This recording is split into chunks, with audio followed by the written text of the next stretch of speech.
আসসালামু আলাইকুম এভরিওয়ান, তোমরা সবাই কেমন আছো? আশা করি সবাই ভালো আছো।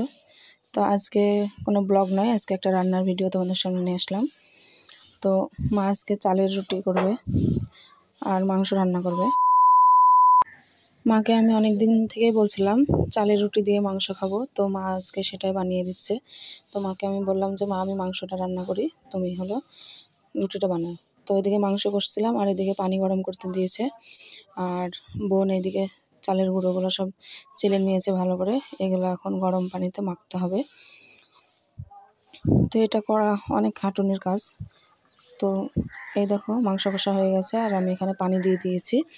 তো মাংসটা এখন ভালো ফুটছে।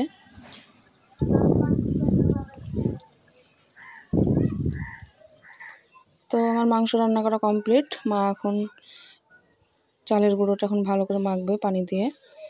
তো এটা রান্না করে মাখলে বেশি ভালো হয়।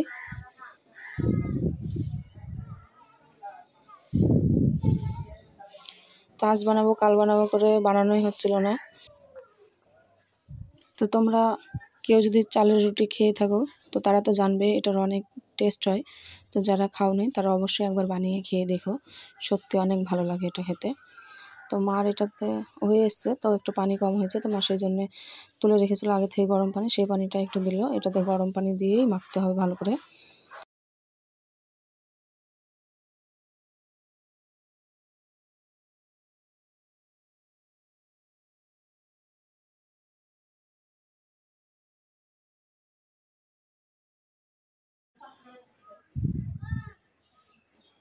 আর এই তো মার মাখা হয়ে এসছে প্রায়, আর এখন খোলাটা একটু তাতাতে দেবে আগে থেকে।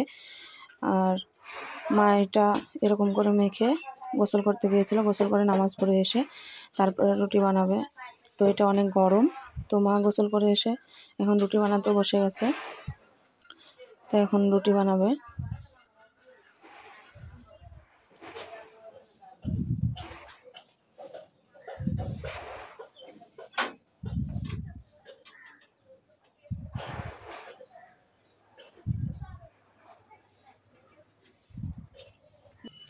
এমনিতে মা এখন কোনো খাবার করতে চায় না, তার কারণ বাড়িতে তো কেউ নেই, আমরাই আছি, মা, আমি, বোন।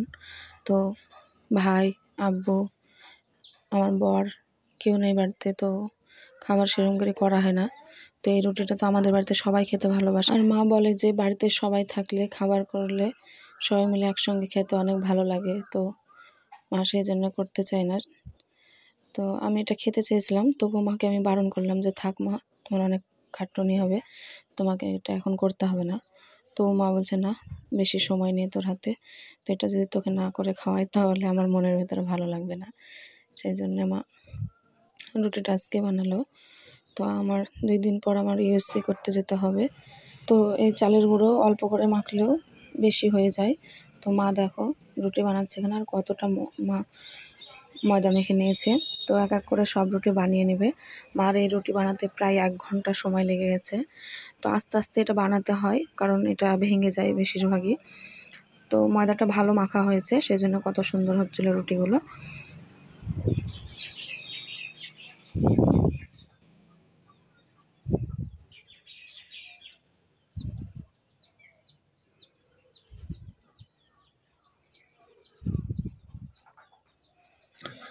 তো মার রুটি বানানো প্রায় কমপ্লিট। তারপরে মা আমাকে খেতে দিয়েছিল, তো আমি এখন খাবো। তো বন্ধুরা, আমার ভিডিওটা যদি ভালো লাগে অবশ্যই আমার চ্যানেলটা সাবস্ক্রাইব করো, আমার পাশে থেকো। তো ভিডিওটা এখান থেকে শেষ করছি। সবাই ভালো থেকো। আল্লাহ হাফেজ।